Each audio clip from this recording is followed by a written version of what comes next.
The arrogance of the Zarnath Empire stretched across thousands of systems. Its flags planted on moons, gas giants, and terraformed worlds alike, its soldiers unmatched in number, its fleets heavier than the stars themselves. In the council of warlords, Supreme Commander Vrelos stood tall, his armored cloak shining beneath the grand hall's crimson lights. His voice echoed across the chamber as he spoke of Earth, a small backward planet in a quiet corner of the galaxy. Vrelos waved a hand, and a hologram of the blue planet spun slowly above the table. This species, he said with a sneer, still uses ground troops. They have no orbital superiority, no energy barriers, no command over synthetic war machines, just soft flesh bones and primitive weapons. Laughter erupted across the room. Generals, high ministers, and warlords chuckled without restraint, for the Zarnath war was a game.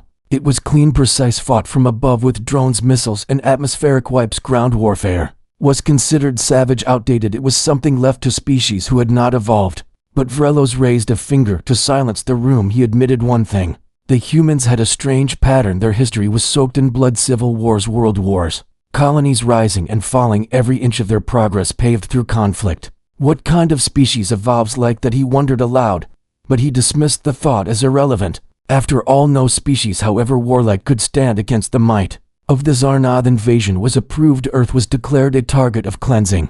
The reason was simple: expansion. The humans refused to join the Empire, so they would be subjugated. Like so many others before them, no one in the room feared failure. Because no one had ever known failure, the strategy was set: orbital bombardment, followed by rapid deployment of storm units, then full atmospheric occupation. Within 6 days, they would hoist the Imperial banner over Earth's capital and present its leaders in chains on the Imperial broadcast network. They thought it would be routine. Another mark of glory on Vrelos's record, another example of Zarnath superiority. When the first wave descended, they targeted a dry continent known as Australia. Sparse population, easy terrain, and minimal resistance. According to the data, humans lived in cities scattered across the coast with long stretches of desert in between. The Zarnath believed they would land, set up forward bases, and march into the cities unchallenged. Their ships pierced the atmosphere in perfect formation.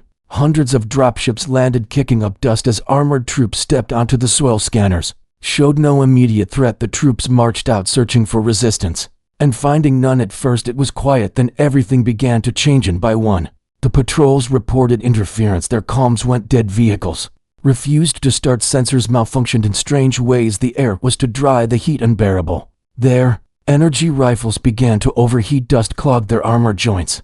Then the first squad vanished without a trace, followed by another. Panic spread across the platoons. Whispers of human ambushes, snipers' traps, and worse began to circulate. The Zarnath had prepared for battle, not for survival. They were trained to overpower, not to endure. They never imagined they'd be hunted by foot soldiers with ancient tactics and improvised gear from the ridges, from the shadows, and sometimes from beneath the sand. Human soldiers struck fast. They were fast, brutal, and they never stayed in one place long.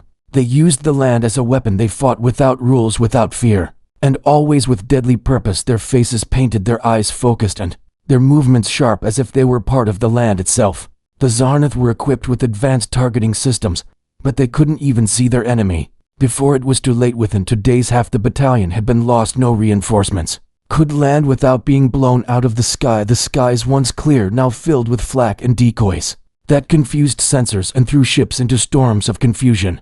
The Empire's command center tried to respond, but Earth's defenses weren't digital. They were decentralized, resistant to hacking, and nearly impossible to locate. No command tower, no central core, just thousands of small units, each acting independently, all united by one goal: protect the homeland. Supreme Commander Vrelos watched the reports with disbelief. He slammed his fist into the console, demanding to know why a primitive world was defeating his finest troops. One advisor suggested withdrawing until they understood the enemy. Vrelos snapped the man's neck and ordered a second front, this time in another region, hoping a change of terrain would shift the tide. But somewhere deep inside him, a seed of doubt had been planted. This wasn't just a resistance. This wasn't luck. This was Earth saying welcome to the battlefield, and Earth was only getting started. Boots on the ground. The Zarnath Empire had never encountered failure on such a scale, not once in its long bloody history. Entire systems had crumbled before their fleets. Planets surrendered before the first shot. But here on Earth, in a dusty continent filled with strange animals and unpredictable weather, they were losing. The storm units sent to Australia had vanished like whispers in the wind. No traces left behind, no bodies, no beacons, no Escape pods only silence and confusion, but Vrelos was not ready to admit defeat. His pride would not allow it. He ordered a second wave, this time larger, more aggressive, and equipped with experimental weaponry the Empire would make an example of. This strange, violent Planeth new landing force targeted a place known as South America, a continent full of thick jungles, ancient ruins, and weather patterns that made orbit to ground scans difficult, but the commanders believed it would not matter, because Zarnath weapons were designed to overcome any terrain. They deployed armored mechs, plasma walkers, and aerial scouts equipped with pulse disruptors, capable of incinerating foliage within seconds. The plan was simple: clear a path to the major human cities and secure key infrastructure, then flush out any remaining defenders and claim victory on a global scale. They did not anticipate the jungle itself becoming their enemy the moment their feet touched the dense earth, the ground beneath. Their boots shifted unpredictably, the canopy above blocked sensor signals and interfered with drone navigation. The humidity made armor units sweat and corrode at record speed. Vines wrapped around legs and gears like living things, and every night the jungle came alive with sounds that no translation software could interpret: howls, clicks, whispers, and distant roars that echoed through the darkness with an eerie rhythm. But the most terrifying part was the silence, the kind of silence that warned predators were near. Within hours of deployment, the first patrol went missing again. This time, they were better armed, better trained, and more cautious, but it made no difference, because human special forces had learned from generations of fighting in these very jungles. They did not rely on satellites or AI, they used instinct and memory, and maps made from torn paper. They crawled through mud, waited in silence, breathed in sync with the leaves, and struck when the Zarnath least expected it. Blades slid between armor plates, bullets curved around trees, and traps disguised as nature swallowed machines whole. Every fallen Zarnath trooper fed the myth of the invisible human warrior. The Empire began to understand something they had never faced before. These soldiers were not following orders from fear or obligation. They were defending something more than just territory. They were fighting for home, for family, for survival. And most terrifying of all, they enjoyed the fight. They thrived in it, grew stronger as it became harder, and adapted to every change without hesitation. When the Zarnath changed formation, the humans responded before orders could be transmitted. When the Empire switched frequencies, human tech jammed them with homemade tools crafted in mobile camps that never stayed in the same place.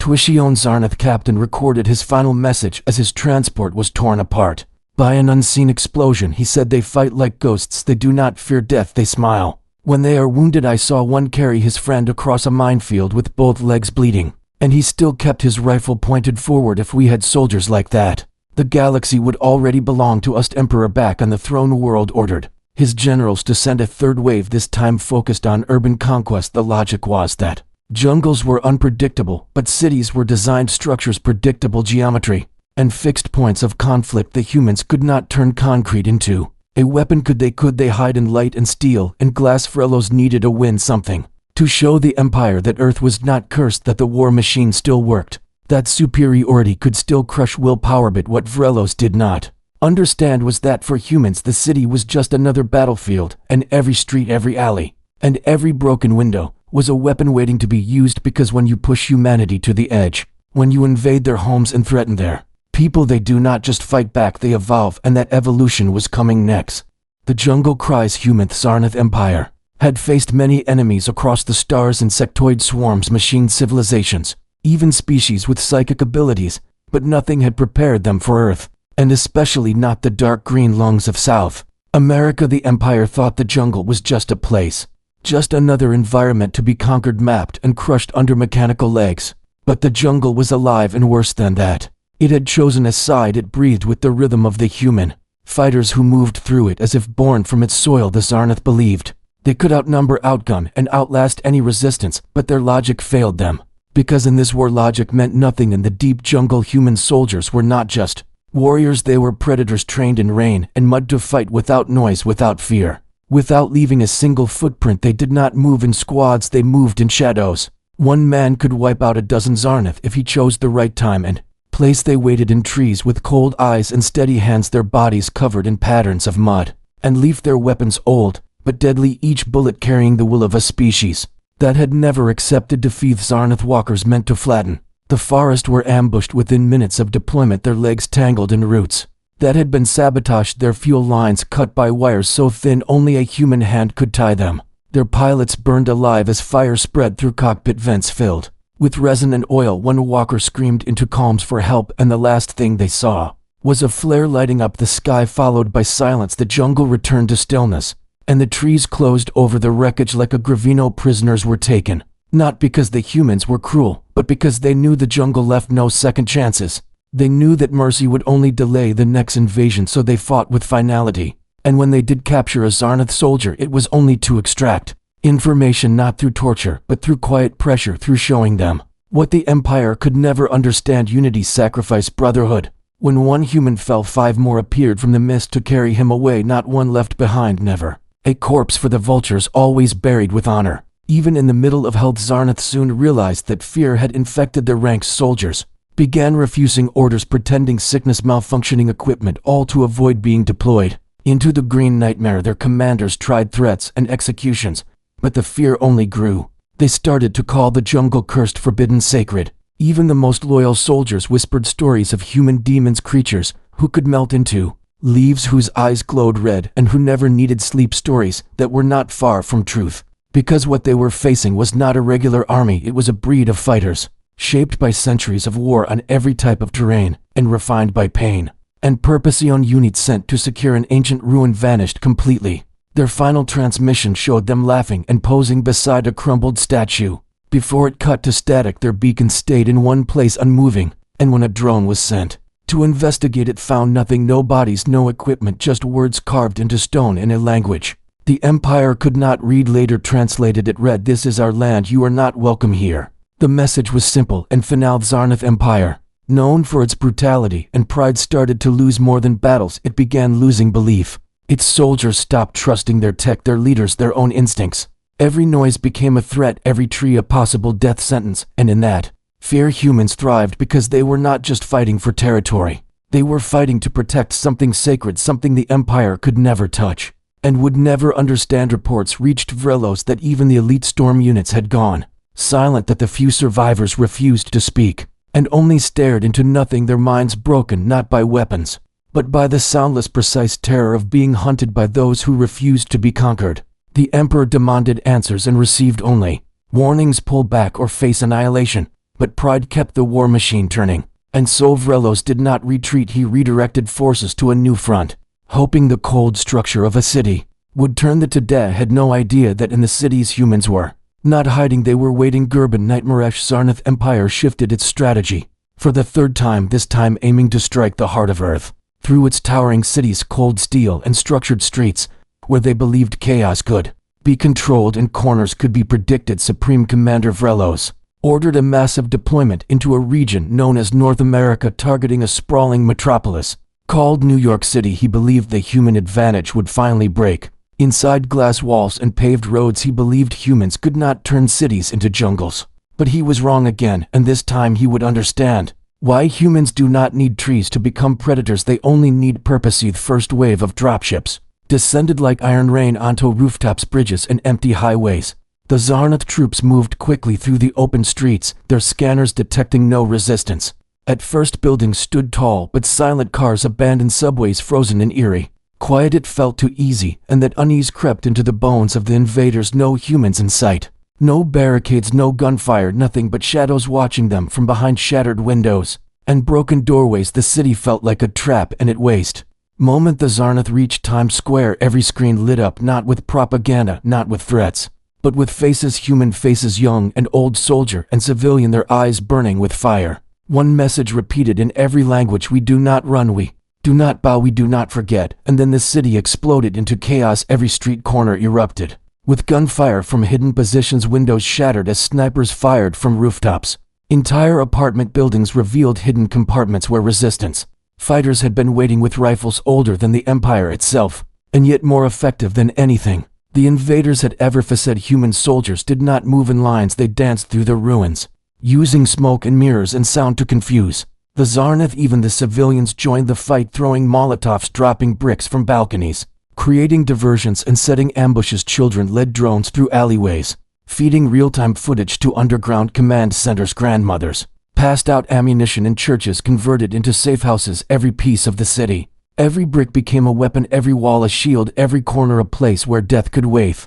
Zarnath tried to regroup, forming perimeter zones with energy shields. But humans had already mapped the city better than any satellite. They cut power grids, rerouted sewer lines, and used old maintenance tunnels to bypass security within hours. Those energy shields became cages, trapping the invaders inside zones where heat rose beyond comfort and air grew stale. They were hunted like prey, and they knew it worse still. They began to hear whispers at night, laughter in the dark, footsteps that never led to a source. Entire patrols vanished into abandoned subway stations, their screams never reaching the surface, only the echoes of gunfire. And then Silenceon commander ordered airstrikes to level entire districts, hoping to flush out the enemy.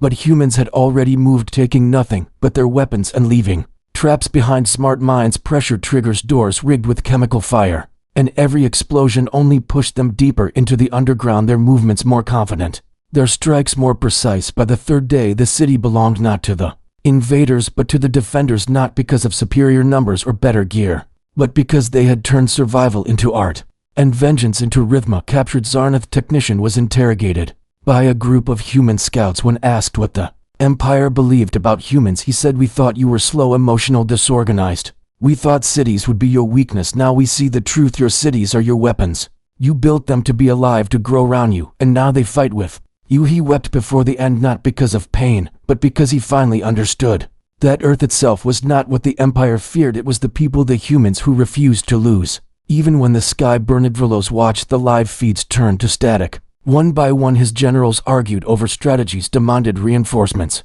But he saw the truth in silence. No amount of ships would win this war. No technology could break human will. Because humans do not fight clean wars, they fight with memory and meaning and madness. The streets of New York now sang with that madness. And it was spreading. The war had moved beyond terrain. It had become personal. And humans take personal wars all the way to the end. More cities began to rise, more resistance.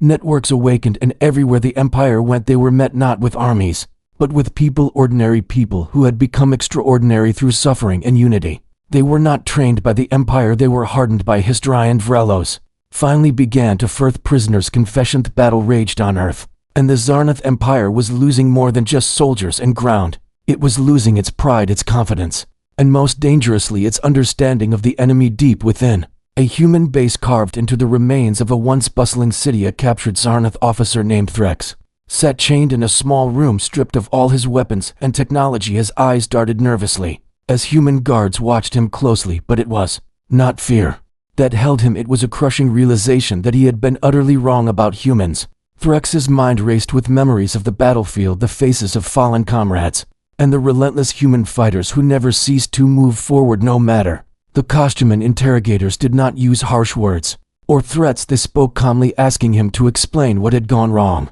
what made humans so different, why they fought with such reckless courage. Threx struggled to find words that matched his experience. He confessed the Empire had underestimated humanity deeply. They were not just warriors obeying orders, they were brothers, sisters, fathers, and mothers bound by invisible chains, stronger than any weapon, stronger than fear. They fought not because they had to, but because they chose to protect those they loved, even if it meant dying alone on a foreign battlefield. He told them about the strange rituals. He witnessed the way humans tended to their wounded even under fire, the way they shared their food and stories despite constant danger. Threx admitted he had seen a human soldier crawl through mud with broken ribs to rescue a stranger. He had seen a group sing quietly in the dark to keep their spirits alive, and he had felt their will to survive like a tide pulling him under. He said their weapons were old, but their spirit was new. Every attack felt like a storm, every defense like a fortress built on hope, not steel. Human commander listened and nodded. He said, humans were made for war, not because they enjoyed it, but because they understood its meaning. He explained that humanity's history was full of struggle, that every generation learned from the last and every hardship hardened their resolve. He said humans do not fight for glory or conquest, they fight for each other, and that was a power no empire could break. Threx's confession spread quickly through the ranks of the human resistance, and beyond it became a symbol, a truth that echoed in every camp and every battlefield. The Empire was not facing soldiers, it was facing a force of nature shaped by centuries of pain, sacrifice, and unyielding hope. The humans' greatest weapon was not their guns or armor, but their hearts and minds, connected by invisible threads of loyalty and love. While back on the Zarnath command ship, Vrelos received reports of the prisoners' words. His face hardened with anger and disbelief. How could an enemy so weak in technology and resources outmatch the Empire so completely? The Emperor's voice echoed through the halls demanding answers and solutions, but deep inside Vrelos knew that no amount of firepower or strategy could defeat a people who fought with such passion. And Unitith war was no longer about territory or resources. It was a clash of wills, a test of endurance and spirit. The humans had turned every disadvantage into strength, every setback into opportunity, and every loss into fuel for the next fight. The Empire's greatest mistake was thinking this was a war that could be won by force alone, ignoring the intangible forces that made humanity unstoppable. As night fell over the shattered cities and jungles, humans prepared for another day of battle, their spirits unbroken, their resolve unshaken. The prisoner's confession had given them a new kind of power, the knowledge that even the greatest empire feared what they could not understand, and feared even more the idea of defeat at the hands of those they had mocked and scorned. The Zarnath Empire was learning the hard way that to fight human ground forces was to fight an idea, a living legend written in blood, sweat, and tears. And somewhere deep inside the heart of Earth, a single human soldier whispered into the night, "I fight not because I hate, but because I loved." War was far from over, but the Empire had already lost the war in its mind, unleashing after months of brutal fighting and countless losses. The people of Earth reached a turning point. Their patience had worn thin, and their resolve had hardened like forged steel. Supreme Commander Vrelos watched helplessly as human forces no longer stayed confined to defensive positions. Instead, they began to strike back with ferocity and precision that shocked even the most seasoned Zarnath generals. The humans called this phase the Unleashing, and it changed the war forever. Unlike the earlier waves of fighting, this time human ground forces did not seek to conquer or destroy for glory. Instead, they fought with one purpose: to send a message to the Empire and all who dared threaten their world. The Unleashing was not just a counterattack, it was a reckoning, a storm born from years of suffering and sacrifice. Their tactics blended guerrilla warfare, urban combat, and coordinated strikes across multiple fronts, simultaneously striking deep into enemy lines where the Empire least expected, in the cities where glass and steel once gleamed. With arrogance, human fighters moved like shadows. Among ruins, they ambushed supply convoys, sabotaged communication hubs, and turned entire neighborhoods into traps. No street was safe for the invaders, and every lost soldier became a warning echoing through the ranks. The resistance was no longer scattered pockets, but a united front fueled by shared pain and unwavering hope. Out in the wild jungles and deserts, humans adapted their tactics even further. They used stolen technology, repurposed Zarnath weapons and machinery against their creators, turning the Empire's might into weakness. Slowly but surely the tide began to turn. Zarnath forces retreated from key positions to regroup, but humans pressed on, never giving space to breathe, never allowing the Empire to regain confidence. The war was no longer just about winning, it was about proving humanity's unbreakable spirit. The Unleashing did not stop at Earth's borders, it spread across the stars as human fleets joined ground forces in a synchronized assault on Zarnath-controlled worlds. Their ships were smaller, fewer, but faster and smarter than anything the Empire had seen. Humans fought with strategy and adaptability, harnessing resources from liberated planets and allies formed from former enemies. Their presence brought hope to oppressed species and dread to imperial commanders. For the first time in history, the Zarnath Empire faced a threat not just of military might, but of ideological revolution. Humans did not seek to dominate, they sought to liberate, to end endless cycles of war by breaking the Empire's will to oppress. They brought peace not by surrender, but by force tempered with compassion, building bridges where once there were only walls. Supreme Commander Vrelos found himself isolated. His orders ignored, his strategies failing, his pride shattered. The Empire had become a shadow of its former self, unable to comprehend how a planet of soft flesh and ancient weapons could shatter the foundation of their power. With every defeat, Vrelos's anger grew, but so did his fear, because he realized the war was no longer about armies or planets, but about the future of the galaxy itself. Humanity had shown what it meant to fight, not just for survival, but for justice, for family, for hope. They had unleashed a storm that could not be stopped or contained, and every step forward brought new allies and new strength. The Empire, once certain of victory, now fought for survival, and the galaxy watched as the impossible unfolded before their eyes. And on Earth, beneath the scars of war, a single soldier looked to the stars and whispered, "We do not fight because we hate, we fight because we love." Lesson written in blood. The war that had begun with arrogance and contempt now reached its final chapter. The Zarnath Empire was broken, not just in body, but in spirit. Their fleets scattered, their armies decimated, their leaders desperate. The galaxy held its breath as the humans stood victorious, not because they had the most advanced technology or the largest numbers, but because they carried a power no one else had: the power of unity, an unyielding will. Supreme Commander Vrelos, once proud and ruthless, now knelt before the human council, his empire's banner lowered in defeat. He signed the peace pact not as a conqueror, but as a supplicant asking for mercy and aid to rebuild what war had destroyed. The humans did not gloat or demand revenge. Instead, they offered terms rooted in justice and respect. They sought to heal wounds and forge new alliances. The galaxy had never seen such a thing before. A species who fought fiercely but forgave quickly. A galactic council was formed, where humans took their place not as rulers, but as guardians, a voice of balance and hope. The lessons from the war were etched into every system as a warning,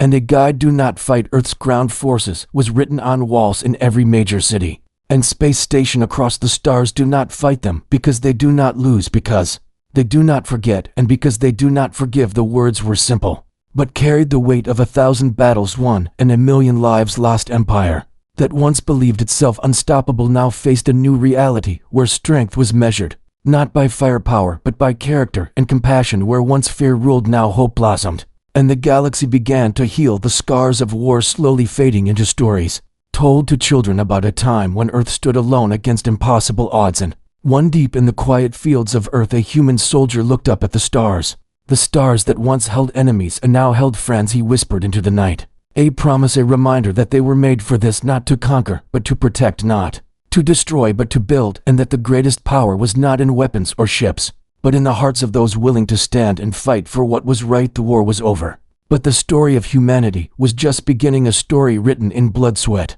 and tears, but also in hope, unity, and love. And somewhere in the vastness of space, a new chapter awaited, ready to be written by those who dared to believe that even in darkness, the light of humanity could shine the brightest.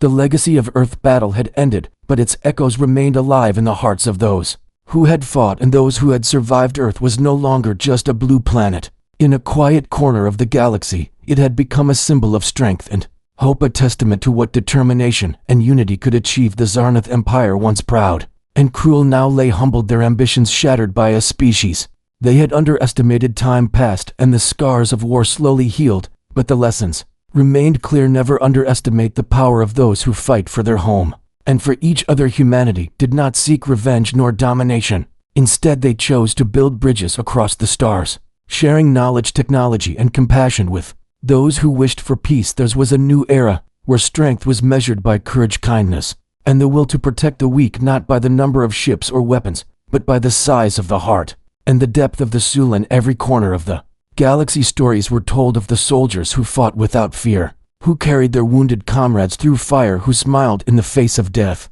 because they knew they were never alone. Their legacy was not written in the pages of history books alone, but lived on in the lives they saved and the peace they forged. A galaxy once ruled by fear and conquest now dreamed of a future where humanity's light would guide the way. And somewhere beneath the endless sky, a human warrior stood watching the stars, whispering a promise to never forget, to always fight for love and justice, to carry the flame for all who could not. Their footsteps echoed across the earth, a reminder that they were made not just to survive, but to change the universe forever. The end.